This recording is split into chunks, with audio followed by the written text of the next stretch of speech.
wabarakatuh. Selamat siang Bapak Ibu semuanya. Apa kabar hari ini? Semoga selalu semangatnya masih berkobar ya. Baik Bapak Ibu, kami ucapkan selamat datang di ruangan kelas 6A yang hari ini kita akan mengadakan diseminasi budaya positif SD Kebon Sari Pulau 3. Pertama kami ucapkan yang kami hormati Ibu Kepala Sekolah, yang kami hormati dua narasumber kita yang hebat, serta Dewan Guru yang hadir pada hari ini. Syukur Alhamdulillah kepada Allah Subhanahu wa Ta'ala yang mana melimpahkan nama dan hidayah kepada kita semua, sehingga hari ini kita bisa berkumpul bersama dalam keadaan sehat. Salawat dan salam semoga selalu tercurahkan kepada junjungan Nabi besar Muhammad Sallallahu Alaihi Wasallam. Bapak Ibu masih semangat dong hari ini? Baiklah, selamat datang kami ucapkan di Diseminasi Budaya Positif SDN Kebon Sari Pulau 3. Tepuk tangan yang meriah dong.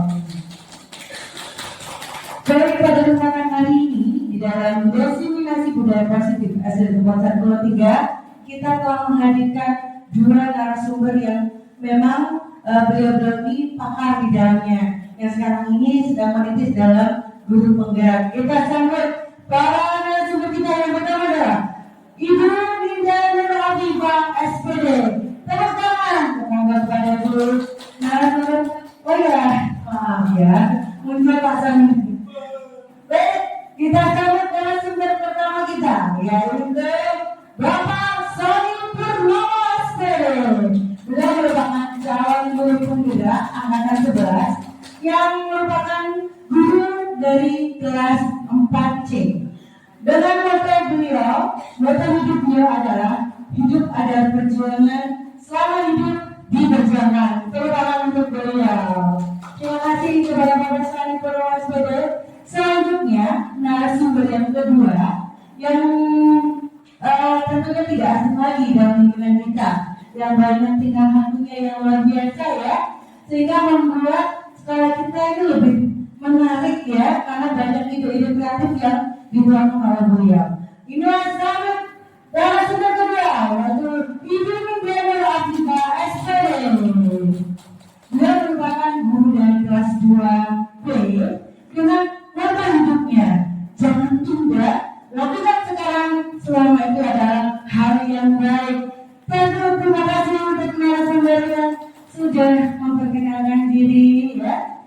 Beliau ini memang banyak sekali aspirasinya ke sekolah kita. Baik, Bapak Ibu, perkenalkan sebelumnya nama saya Aini. Di sini saya menjadi moderator dalam kesempatan Diseminasi Budaya Positif SDN Kebon Sari Pulau 3. Saya bercerita untuk susunan acara pada hari ini. Yang pertama adalah pembukaan, kedua doa, ketiga perkenalan dan pemaparan serta pemaparan praktek dari Diseminasi Budaya Positif SDN Kebon Sari Pulau 3. Bapak Ibu, supaya lebih nikmat acara ini kita langsungkan, marilah kita sejenak menundukkan kepala serta berdoa kepada Allah Subhanahu wa Ta'ala. Marilah buka acara ini dengan bacaan basmalah. Bismillahirrahmanirrahim. Terima kasih kami sampaikan kepada seluruh peserta dari IHT kali ini. Kemudian acara selanjutnya, sebelum kita menuju ke acara inti, Bapak Ibu, kita akan membuat kesepakatan dalam workshop IHTH kali ini. Bagaimana kesepakatan ini harus kita sepakati dan kita laksanakan sebaik-baiknya. Mohon dalam setiap kegiatan ini kita tidak boleh meninggalkan ruangan sebelum acara selesai. Setuju? Setuju Bapak Ibu? Setuju ya? Oke, kita sudah buat satu kesepakatan. Kesepakatan kedua, dilarang membunyikan ponsel ataupun apapun yang berbentuk bunyi yang mengganggu acara pada hari ini. Setuju Bapak Ibu? Mohon untuk HP-nya di silent ya, untuk semuanya. Kalau belum di silent, maka saya beri kesempatan untuk silent sebentar, hanya 60 menit saja. Sanggup? Oke, sanggup. Kesepakatan kedua setelah kita. Dan kesepakatan ketiga yaitu kita interaktif, ya, aktif dalam menyimak dan mendiskusikan dalam kegiatan ini. Setuju Bapak Ibu? Setuju. Siap ya? Oke, tepuk tangan dulu. Sebelum kita mengikuti acara, baik, acara selanjutnya yaitu acara inti. Karena sudah mulai dari tadi sudah narasumber sudah siap, ya. Mari kita sambut narasumber pertama kita, yaitu Bapak Sony Purnomo SPD. Tepuk tangannya kepada Bapak Sony SPD. Kepada Bapak dan persilakan. Assalamualaikum warahmatullahi wabarakatuh. Perkenalkan, saya Sony Purnomo SPD, calon guru penggerak angkatan 3 dari SD Kebonsari Bulan 3, Kota Probolinggo, Jawa Timur. Motto saya adalah hidup adalah perjuangan. Selama hidup harus kita perjuangkan. Terima kasih. Penawaran penerapan pemahaman dan pengawalan budaya positif. Konsep budaya positif adalah perwujudan dari nilai-nilai atau keyakinan yang diterapkan di sekolah, mengandung nilai-nilai kebajikan sesuai dengan tujuan pendidikan nasional yang didapatkan dalam profil belajar Pancasila. Konsep inti budaya positif: 1. Perubahan paradigma belajar. 2. Disiplin positif. 3. Nilai-nilai kebajikan universal. 4. Kebutuhan dasar manusia. 5. Motivasi perilaku manusia.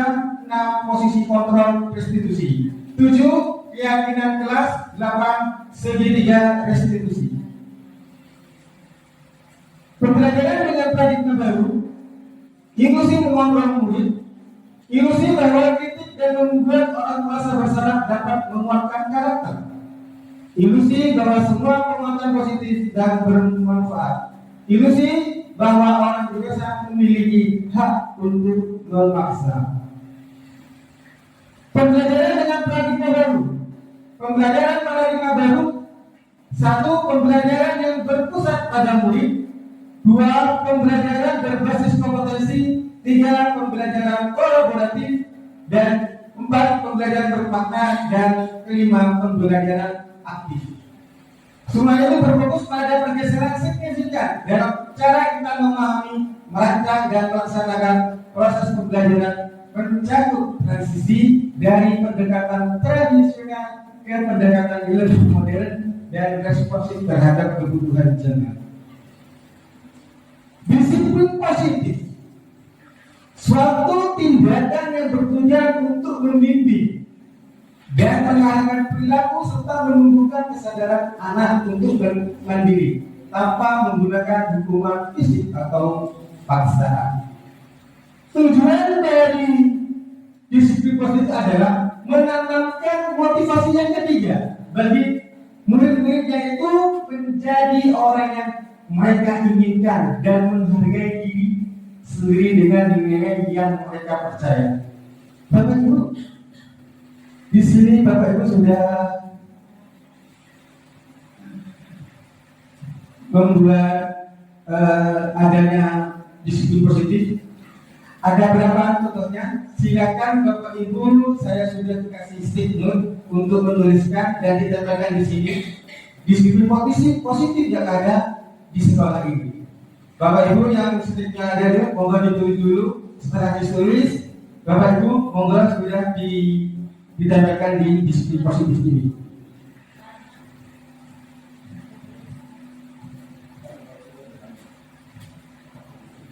Dan selesai monggo ditulis atau ditempelkan disiplin ini.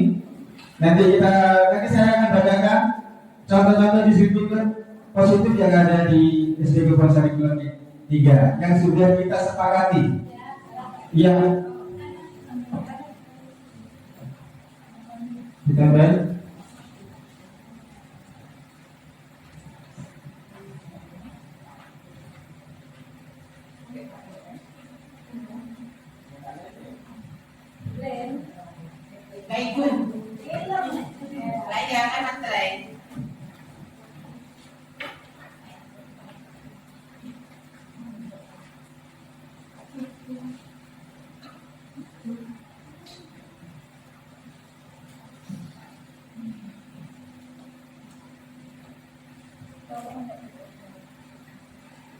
Baik, Bapak Ibu sudah ditempel semuanya. Saya akan membacakannya.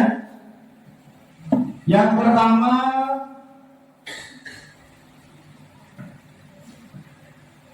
datang ke sekolah lebih awal. Itu disiplin positifnya Bapak Ibu guru. Yang kedua,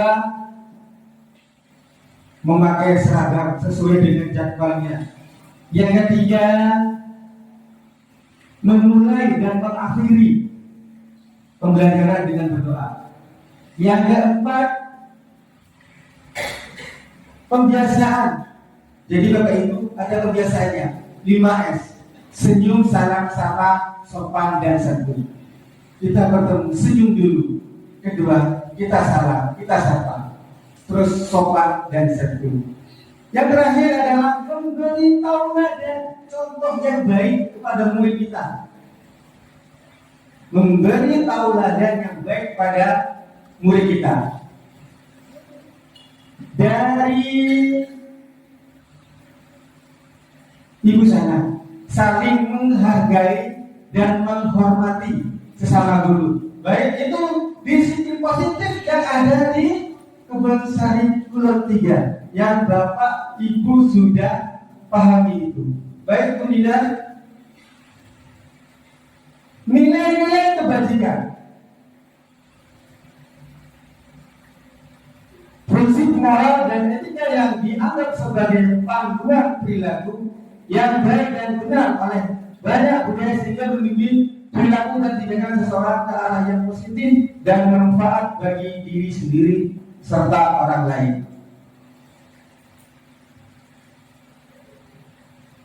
Nilai-nilai kebajikan.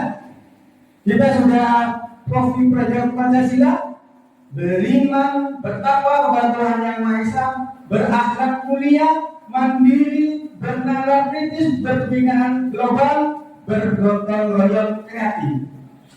Yang entrepreneurs program, toleransi, rasa hormat, integritas, mandiri, menghargai, antusias, empati, keinginaran, kreativitas, kerjasama, percaya diri, komitmen. Keterampilan hidup dapat dipercaya, lurus hati, pendengar yang baik, tidak merendahkan orang lain, memberikan yang terbaik dari diri.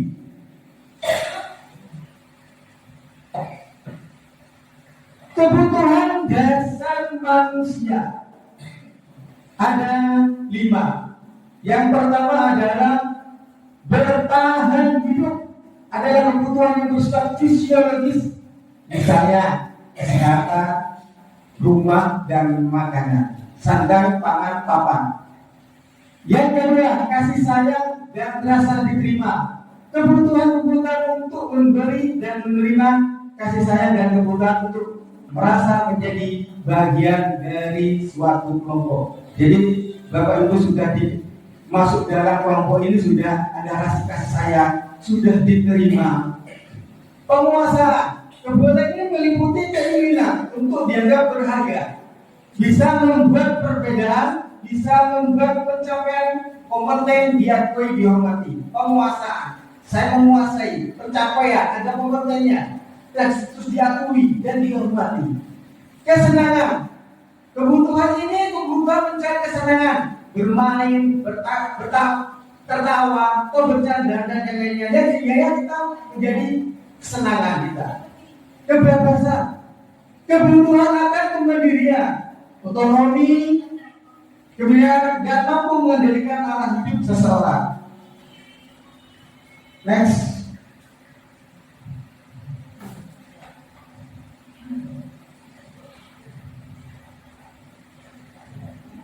Nah, sekarang saya berikan waktu kepada narasumber kedua, yaitu Ibu Nida Nurani. Tepuk tangan untuk Bapak Sali dengan pemaparannya yang sangat luar biasa, dengan doa yang tadi sudah disampaikan tentang keberagaman, kasih sayang dan kedisiplinan di sekolah, semoga bisa diterapkan. Dari pemaparan Pak Sali mungkin ada yang kurang jelas, atau mungkin punya ide-ide yang bisa disampaikan. Monggo, saya buka Di sini buka menerima pertanyaan, nanti akan dijawab langsung oleh Bapak Sabir sendiri. Ada mungkin? Sudah jelas ya? Oke, berarti kalau begitu pemaparan Pak Sabir sudah bisa diterima? Bisa ya? Dan bisa diterapkan di sekolah kita? Oke, tepuk tangan yang luar biasa untuk Bapak Sabir. Baik, selanjutnya pemaparan kedua dari narasumber kita yang kedua. Mari kita selamat bernyanyi ya, Ibu Nindana Ofisa Espedo yang merupakan calon guru penggerak angkatan 11. Tepuk tangan dong. Kasih semangat ya Ibu. Kasih ya, mana semangatnya, semangat yang luar biasa dari Ibu Nindana. Terima kasih saya terima ya dari moderator. Bapak Ibu sekalian, karena ini jamnya sudah siang, jadi saya memberikan sedikit ice breaking agar barang dengan pada saat saya menyampaikan materi itu dapat diterima dengan baik. Monggo silakan berdiri, kita ice breaking sebentar.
Terima kasih, semangatnya sungguh antusias ya.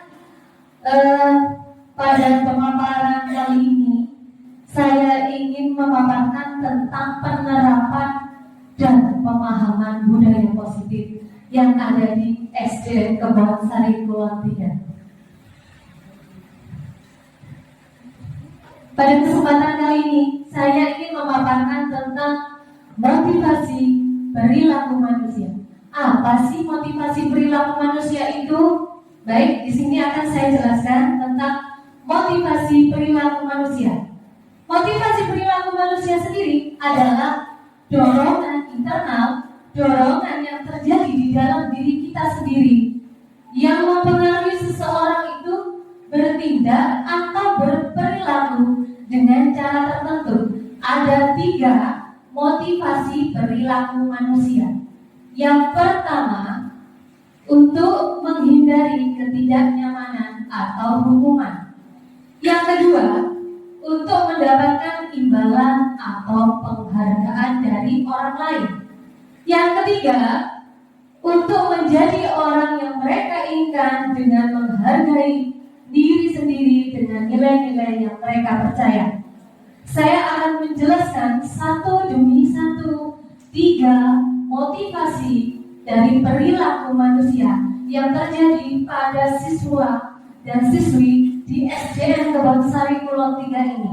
Yang pertama, yaitu untuk menghindari ketidaknyamanan atau hukuman. Ini biasanya anak-anak ini pada saat melakukan perilakunya itu karena ada memang dorongan yang dari luar, itu dorongan yang membuat seseorang bertindak untuk menghindari situasi yang tidak menyenangkan atau baginya itu merupakan beresiko atau merugikan para peserta didik kita atau siswa-siswi kita.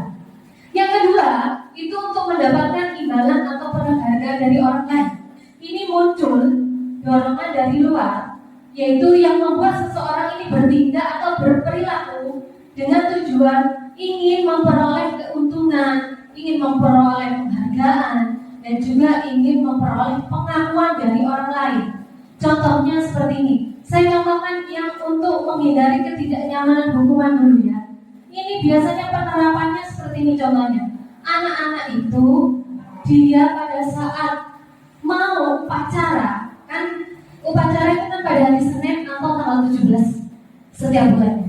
Anak-anak itu selalu memakai atribut lengkap. Karena apa? Takut dihukum. Bukan berasal dari dalam dirinya sendiri. Nah, tidak ada dorongan dari dalam itu yang membuat mereka ingin memakai atribut lengkap itu karena memang dirinya ini disiplin, bukan. Karena memang yang pertama motivasinya adalah untuk menghindari situasi yang tidak menyenangkan. Artinya mereka takut dihukum. Kalau dihukum nanti mereka akan malu.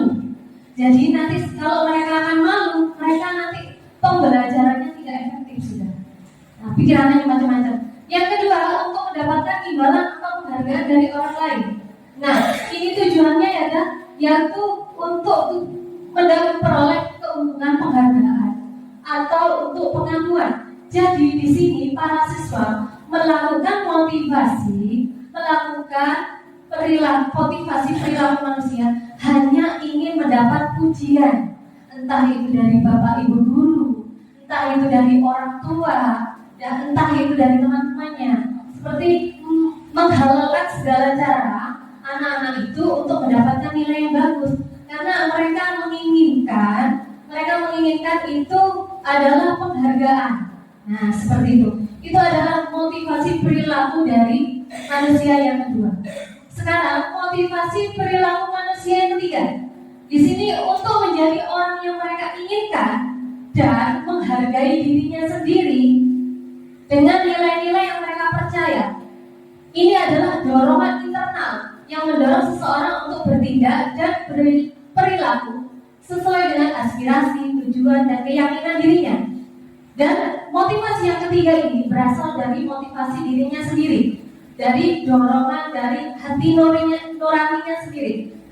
Pada saat anak-anak itu memakai atribut lengkap, itu bukan karena dihukum, karena dari dalam dirinya sendiri mereka ingin tampil rapi. Nah, seperti itu. Kenapa mereka berdisiplin berangkat pagi?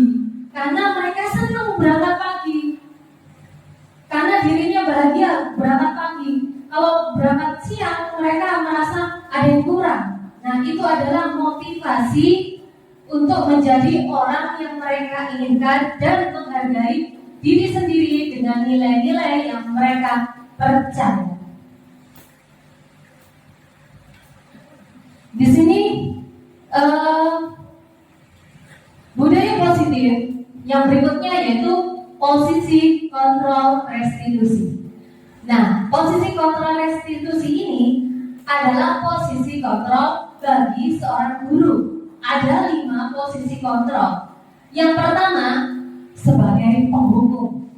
Sebagai penghukum ini biasanya menggunakan hukuman fisik. Hukuman fisik, entah itu dipukul, entah dicubit. Nah, itu dengan dan hukuman verbal, dimarahi. Nah, terus memakai ucapan yang kurang menyenangkan atau kurang menyakitkan hati dari murid. Yang kedua, itu adalah pembuat rasa bersalah. Pembuat rasa bersalah ini biasanya suaranya lembut, halus, dan pembuat rasa bersalah akan menggunakan keheningan yang membuat orang lain merasa tidak nyaman, merasa bersalah, atau merasa rendah diri. Itu yang kedua. Posisi kontrol seorang guru yang ketiga yaitu teman. Guru pada posisi ini tidak akan menyakiti, sama dengan kita berteman itu tidak akan menyakiti, dan kata-katanya pun kita seperti seorang teman, yaitu tapi tetap berupaya mengontrol murid melalui persuasi. Yang keempat, pemantau. Posisi di mana guru sebagai pengawas suatu tindakan untuk memastikan bahwa murid mematuhi aturan yang berlaku. Biasanya seorang guru pada posisi ini dalam mengawasi siswanya itu menggunakan media, bisa catatan, bisa foto, nah bisa buku terlambat ditulis. Itu namanya posisi guru sebagai pemantau. Yang kelima adalah posisi guru sebagai manajer. Posisi guru sebagai manajer ini posisi di mana guru berbuat sesuatu bersama dengan murid, mempersilahkan murid bertanggung jawab perilakunya, mendukung murid agar dapat menemukan solusi atau permasalahannya sendiri. Kita akan memberikan motivasi agar anak itu bisa menyelesaikan masalahnya sendiri tanpa menggunakan hukuman atau kekerasan verbal. Siswa dapat mempertanggungjawabkan perbuatannya atau kesalahannya dari dorongan internalnya dengan tanpa kata-kata hukuman fisik maupun verbal. Di sini saya ingin mengetahui dari Bapak Ibu guru, di antara kelima posisi kontrol ini, saya ingin tahu Bapak Ibu guru ini selama ini, saya minta kejujurannya dan hati nuraninya. Selama ini Bapak Ibu guru berada di posisi mana? Apakah penghukum? Apakah pembuat rasa bersalah? Apakah teman, pemantau, atau manajer? Saya akan bagikan stick note, nanti dengan tulis. Nanti saya akan melihat.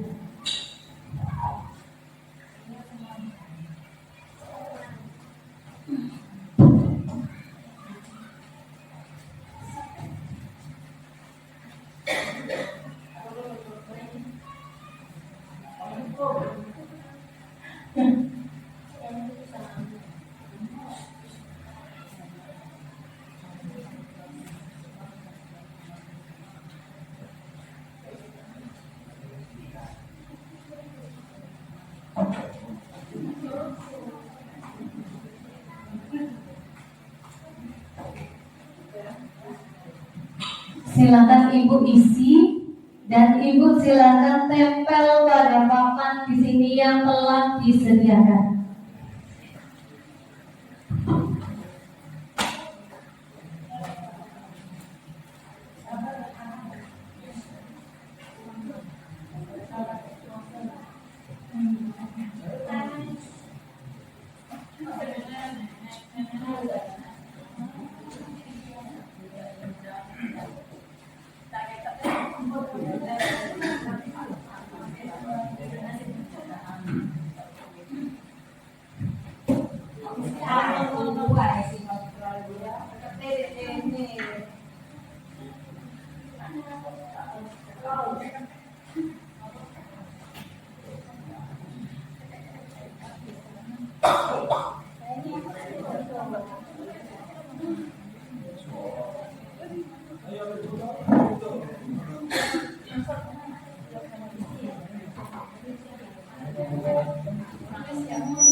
Terima kasih. Di sini saya akan membacakan posisi kontrol dari Bapak Ibu guru SD Kebangsan Pulau 3 selama ini, yang penghukum, pemantau, teman-temannya ada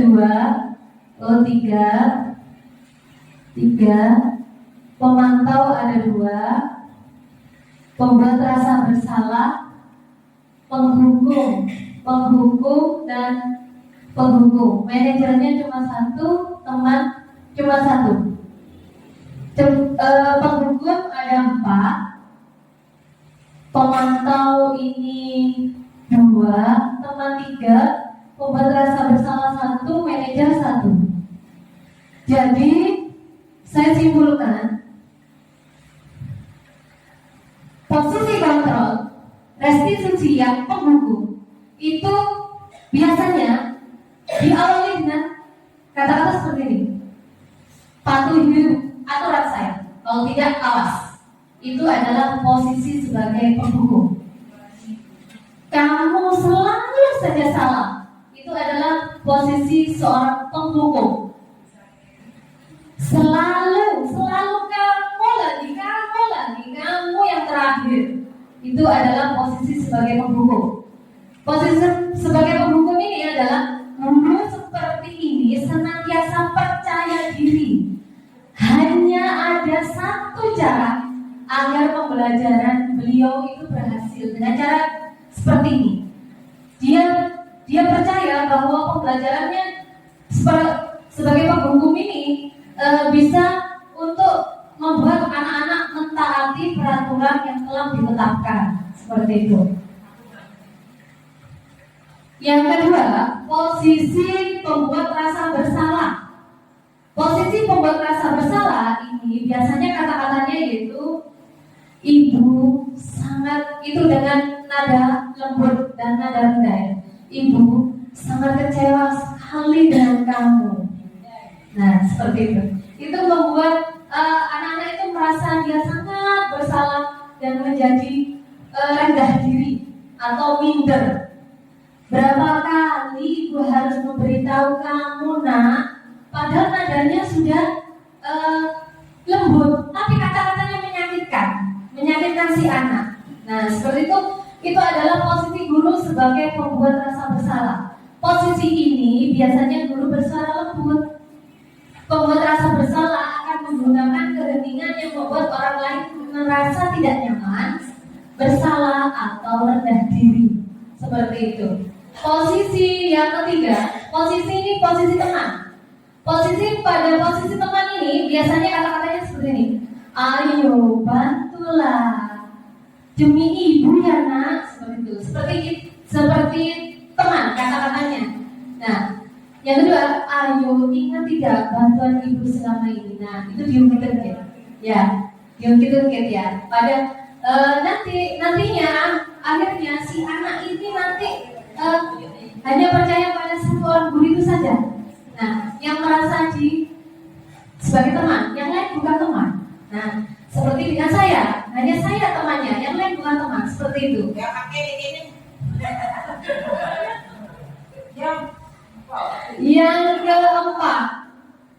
Yang keempat ini adalah posisi pemantau.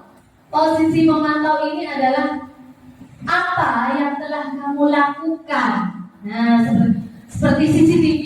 Nah, guru seperti itu seperti seorang pengawas yang kemana-mana anak ini tahu. Nah, itu adalah posisi pemantau. Peraturannya apa? Anak baru masuk, anak terlambat langsung. Peraturannya apa? Nah, ini sebagai posisi pemantau. Guru bertanggung jawab atas perilaku siswa yang diawasi dalam mengontrol murid. Seorang pemantau sangat mengandalkan perhitungan. Nah, lebih 5 menit anak ini terlambat sudah. Nah, seperti itu. Itu namanya sebagai pemantau. Catatan, kemana-mana bawa buku atau bawa HP di foto. Nah, itu sebagai pemantau. Terus yang dapat dilakukan sebagai bukti. Yang kelima itu sebagai manajer. Sebagai manajer yaitu kata-katanya, jika kamu memperbaiki ini, hal ini menunjukkan apa tentang dirimu, nak, seperti itu. Itu sebagai manajer, sebagai pemimpin.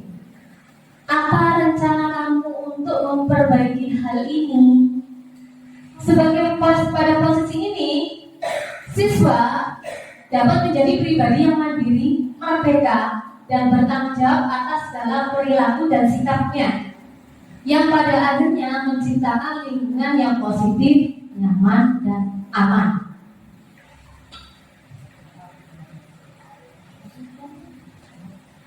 Pada sesi ini sesi ini adalah sesi bagian keyakinan kelas.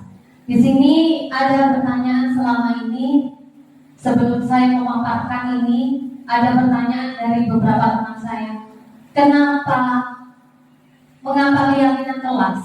Mengapa bukan peraturan kelas saja? Seperti itu. Mari kita akan paparkan di sini mengapa keyakinan kelas, mengapa bukan peraturan kelas. Keyakinan kelas sendiri itu adalah pernyataan yang berisi nilai, prinsip, dan norma yang disepakati bersama oleh guru dan siswa untuk menciptakan lingkungan belajar yang positif, inklusif, dan mendukung. Sedangkan peraturan itu sendiri, peraturan adalah segala sesuatu yang harus ditaati dan dijalankan.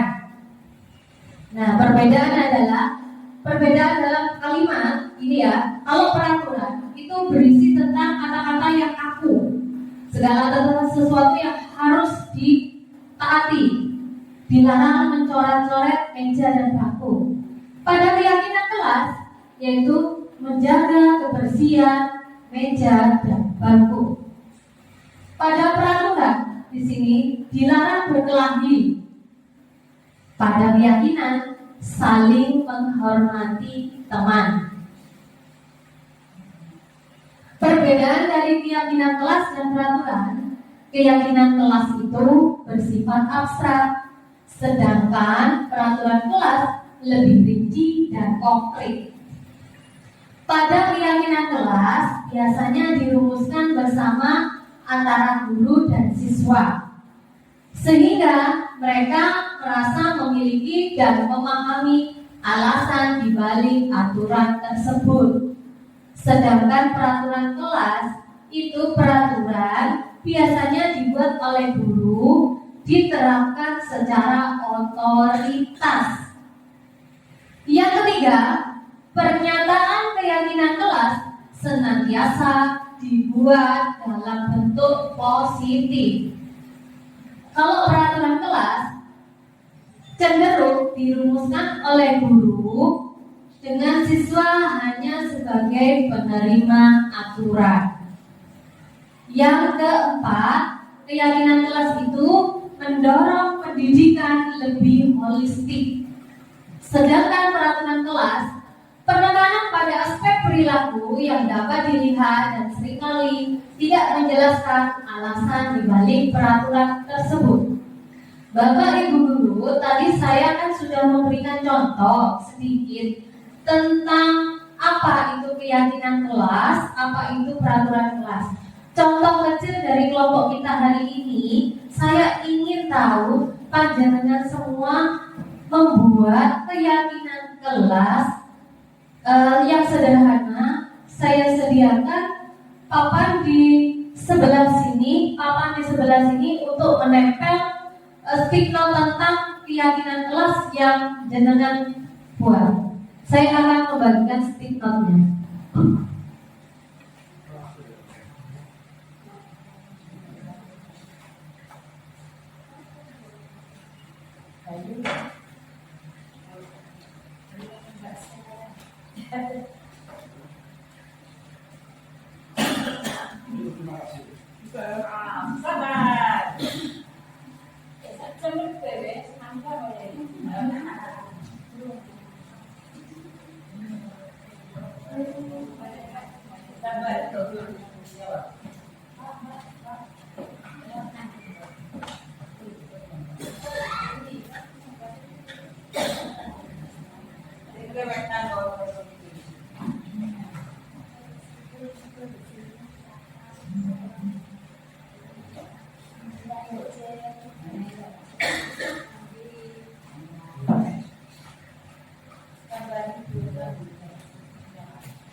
Monggo Bapak Ibu silakan ditempel keyakinan kelasnya di sebelah yang sudah saya sediakan. Aku yakin.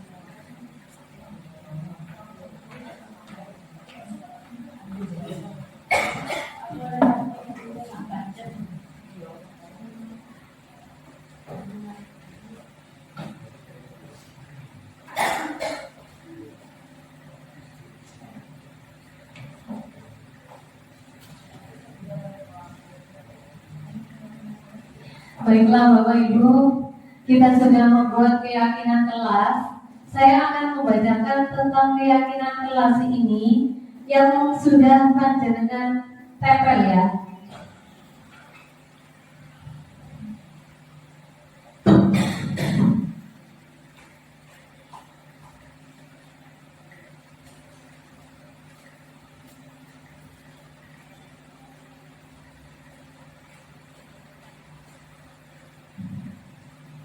Oke, yang pertama adalah berdoa sebelum dan sesudah belajar. Yang kedua, jujur dan tanggung jawab. Rukun dengan teman, peduli, sopan santun, hadir tepat waktu, salam, sapa, senyum. Sama ya, sopan dan santun, saling menghormati dan menghargai, tepat waktu, menghargai guru dan teman, sabar, tanggung jawab, menjaga kebersihan kelas atau sekolah. Ya, berkata sopan dan senyum salam. Itu adalah keyakinan yang telah kita buat. Nanti monggo jenengan ini semuanya terapkan di kelas masing-masing. Silakan jenengan membuat keyakinan kelas yang melibatkan siswa. Jadi jenengan membuat keyakinan kelas ini melibatkan siswa itu, dan siswa kalau sudah membuat keyakinan kelas maka keyakinan itu harus disepakati dan ditaati, karena itu kan dibuat bersama-sama seperti itu. Mengapa adanya keyakinan kelas penting untuk terbentuknya sebuah budaya positif?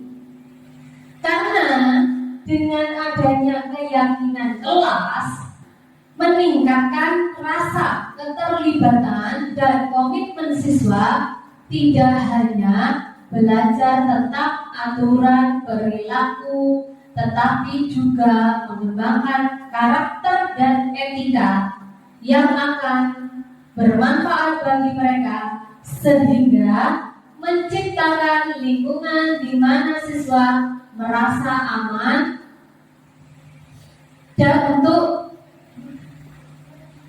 mengekspresikan diri, bertanya dan mengambil resiko dalam pembelajaran, yang sangat penting untuk terciptanya budaya positif yang tidak hanya terbatas pada kelas, tetapi juga membawa dampak pada lingkungan dimanapun. Bagaimana mewujudkan sebuah keyakinan kelas yang efektif? Mewujudkan keyakinan kelas yang efektif memerlukan partisipasi aktif dari semua anggota kelas, konsistensi dalam penerapan, dan komitmen untuk mengevaluasi dan memperbaikinya. Dengan langkah-langkah yang pertama, guru dan siswa berkolaborasi merumuskan nilai-nilai dan keyakinan kelas, berdiskusi bagaimana nilai-nilai tersebut dapat diwujudkan dalam perilaku sehari-hari, membuat poster atau materi visual lain yang menggambarkan keyakinan kelas dan letakkan di tempat yang mudah terlihat. Guru harus menjadi teladan dalam menerapkan keyakinan kelas ini. Dan melalui langkah-langkah ini, kelas dapat membangun lingkungan yang mendukung pembelajaran, pengembangan karakter, dan rasa saling menghormati. Kita akan ke bagian selanjutnya, budaya positif yang terakhir, yaitu segitiga restitusi. Segitiga restitusi adalah proses menciptakan kondisi bagi murid untuk memperbaiki kesalahan mereka, sehingga mereka bisa kembali kepada kelompok mereka dengan karakter yang lebih kuat. Menurut dosen tahun 2004, langkah-langkah restitusi dalam penyelesaian masalah ada 3. Yang pertama, menstabilkan identitas. Yang kedua, validasi tindakan yang salah. dan yang terakhir, yang ketiga, menanyakan keyakinan. Ini adalah bentuk dari segitiga restitusi. Pada langkah yang pertama, menstabilkan identitas, ini biasanya kata-katanya seperti ini: setiap orang pasti pernah melakukan kesalahan. Itu menstabilkan identitas. Jika ada beberapa perilaku anak yang melakukan kesalahan, kamu bukan satu-satunya yang pernah melakukan ini. Itu adalah tahap menstabilkan identitas. Tahap validasi kebutuhan yaitu, adakah cara yang lebih efektif untuk mendapatkan apa yang kamu butuhkan? Yang kedua, kamu tentu punya alasan mengapa melakukan hal itu. Langkah yang ketiga yaitu menanyakan keyakinan. Nilai-nilai apa yang telah kita sepakati? Kan kita tadi membuat nilai keyakinan kelas. Nah, pada saat pembuatan nilai keyakinan kelas, ada beberapa siswa yang sudah melanggar keyakinan kelas yang telah kita sepakati. Maka kita membutuhkan segitiga restitusi untuk penyelesaian masalahnya ini. Menanyakan keyakinan, kamu ingin menjadi orang seperti apa? Seperti itu. Langkah-langkah segitiga restitusi yang pertama yaitu menstabilkan identitas. Tindakan ini bertujuan untuk mengubah identitas anak dari yang gagal karena melakukan kesalahan menjadi orang yang sukses. Contoh kalimat dalam menstabilkan identitas antara lain: berbuat salah itu tidak apa-apa. Tidak ada manusia yang sempurna. Saya juga pernah melakukan kesalahan seperti itu. Seperti itu cara menstabil tindakan untuk tindakan validasi kedua. Tindakan yang kedua adalah validasi tindakan yang salah. Tindakan yang dilakukan dengan suatu tujuan yaitu memenuhi kebutuhan dasar. Contoh kalimat dalam validasi tindakan yang salah yaitu, padahal kamu bisa melakukan yang lebih buruk dari ini, tapi anak itu tidak melakukan. Nah, seperti itu. Kamu pasti punya alasan mengapa melakukan hal itu. Yang ketiga, kamu patut bangga pada dirimu sendiri karena kamu telah melindungi sesuatu yang penting bagimu. Nah, langkah-langkah segitiga yang ketiga yaitu menanyakan keyakinan. Menanyakan keyakinan ini adalah tindakan yang dilakukan pada dasarnya termotivasi secara internal. Contoh kalimat dalam menanyakan keyakinan yang salah antara lain: apa keyakinan kelas yang kita sepakati? Kamu mau jadi orang yang seperti apa? Yang ketiga, apa bayangan kita tentang kelas yang ideal? Nah, seperti itu. Segitiga restitusi ini yaitu dalam penyelesaian masalah dengan segitiga restitusi melalui langkah menstabilkan identitas, validasi tindakan yang salah, dan menanyakan keyakinan yang bertujuan untuk kita dalam penyelesaian masalah menggunakan segitiga restitusi itu mempunyai tujuan yaitu membantu siswa mengembangkan tanggung jawab pribadi atas tindakan mereka, mendorong siswa untuk berpikir kritis tentang dampak dari perilaku mereka. Tujuan yang ketiga, membangun keterampilan emosional dan sosial yang penting untuk kehidupan di luar sekolah. Jadi, penyelesaian apapun itu, penyelesaian masalah menggunakan intinya melalui segitiga restitusi adalah dengan cara berkomunikasi dengan siswa kita. Pada saat kita mengkomunikasikan, nah kita akan baru tahu, kita akan memahami apa dibalik mereka melakukan kesalahan yang terjadi pada mereka.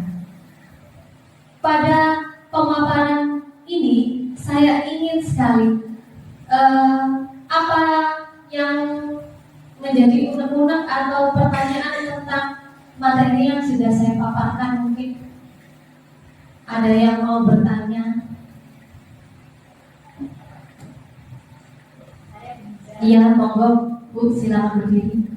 Tadi Bu Linda menyebutkan tentang pendidikan holistik ya. Ya. Apa yang dimaksud mendorong pendidikan yang lebih holistik? Mohon jelaskan juga. Terima kasih. Pada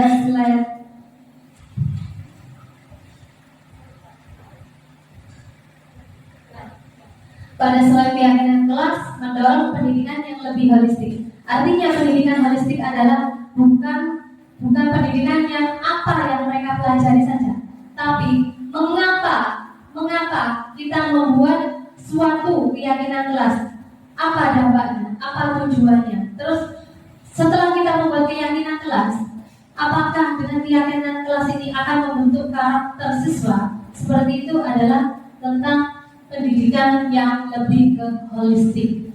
Terima kasih. Mungkin Bu Eka bisa terima kasih. Ya. Motivasi perilaku manusia. Ada tiga motivasi perilaku manusia.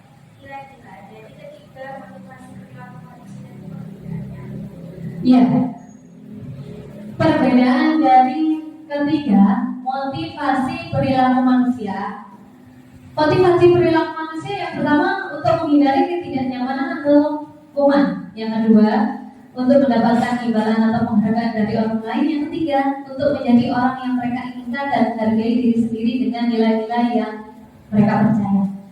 Kedua, dua motivasi perilaku manusia untuk menghindari ketidaknyamanan atau hukuman dan untuk mendapatkan imbalan atau penghargaan dari orang lain itu berasal dari dorongan eksternal.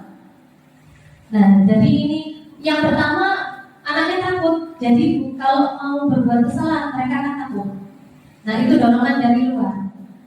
Yang kedua, untuk mendapat imbalan. Jadi mereka berbuat seperti itu untuk mendapatkan imbalan atau penghargaan atau pujian. Tapi kalau yang ketiga, untuk menjadi orang yang mereka inginkan dan menghargai dirinya sendiri dan nilai-nilai yang mereka percaya, ini adalah motivasi perilaku manusia yang berasal dari dorongan internal, dorongan dirinya sendiri untuk berbuat baik, untuk berlaku disiplin positif. Itu perbedaannya. Moga Bu, apa sudah cukup? Ya, terima kasih. Terima kasih untuk hari ini paparan saya tentang budaya positif. Apapun untuk menciptakan suatu budaya positif, kita harus berkomunikasi dengan siswa-siswi kita. Terima kasih. Saya kembalikan kepada Bu Aini selaku moderator.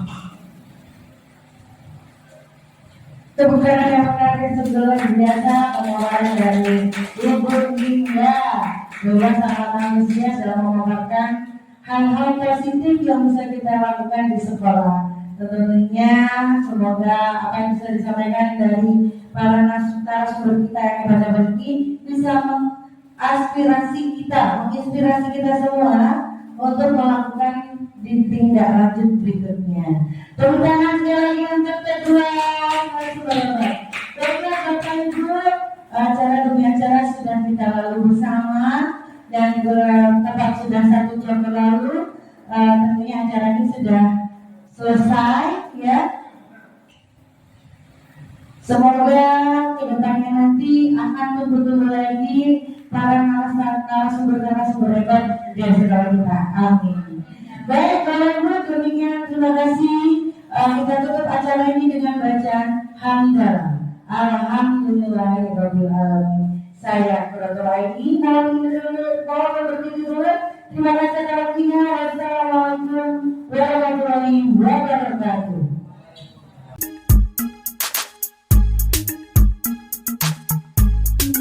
Assalamualaikum warahmatullahi wabarakatuh. Di sini Rasoni akan membuat bersama kalian keyakinan kelas. Tahu tidak apa keyakinan kelas itu anak-anak? Nah, keyakinan kelas itu seperangkat nilai yang dibuat dan disepakati guru sama siswa untuk membantu untuk mengontrol perilaku dan interaksi di kelas. Contohnya menjaga kebersihan, menghormati, menghargai, jujur, disiplin, itu contohnya. Nah, sekarang anak-anak tulis keyakinan kelas kita di stick note yang sudah saya kasihkan. Silakan anak sekarang menulis. Siapa yang sudah selesai, silakan anak-anak langsung menempelkan di sini. Nah, gantian, biar tidak jatuh.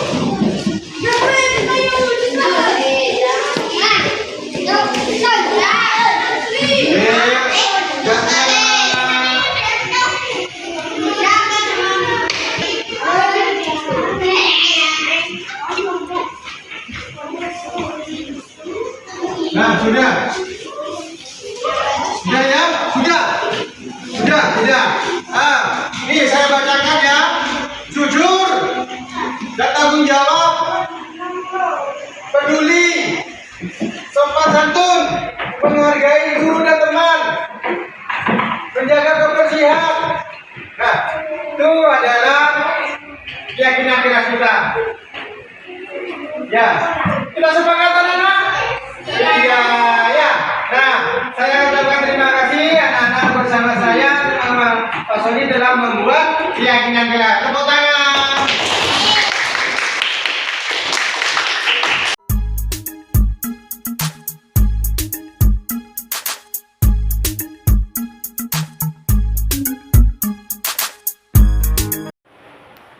Assalamualaikum warahmatullahi wabarakatuh.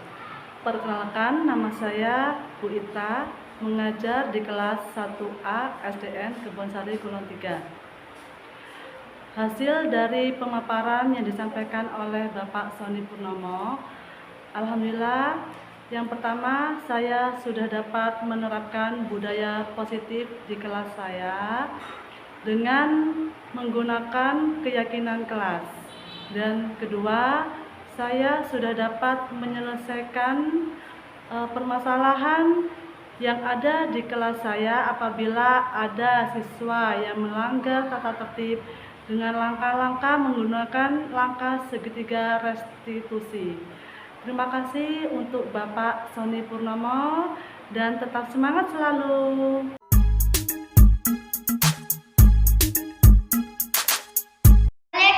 Perkenalkan, nama saya Ana, kelas 4C, SDN Kebonsari Kulon 3. Saya senang sekali bersama Pak Guru dan teman-teman membuat keyakinan kelas.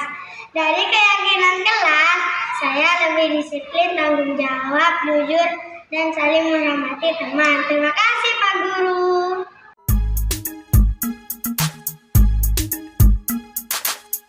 Assalamualaikum, nama saya Gesa, kelas 4C dari SDN Kebonsari Kulon 3. Saya membuat keyakinan kelas bersama teman-teman dan Pak Sony. Dari keyakinan kelas, saya selalu menjaga kebersihan kelas dan saya lebih disiplin dan tanggung jawab. Terima kasih Pak Sony.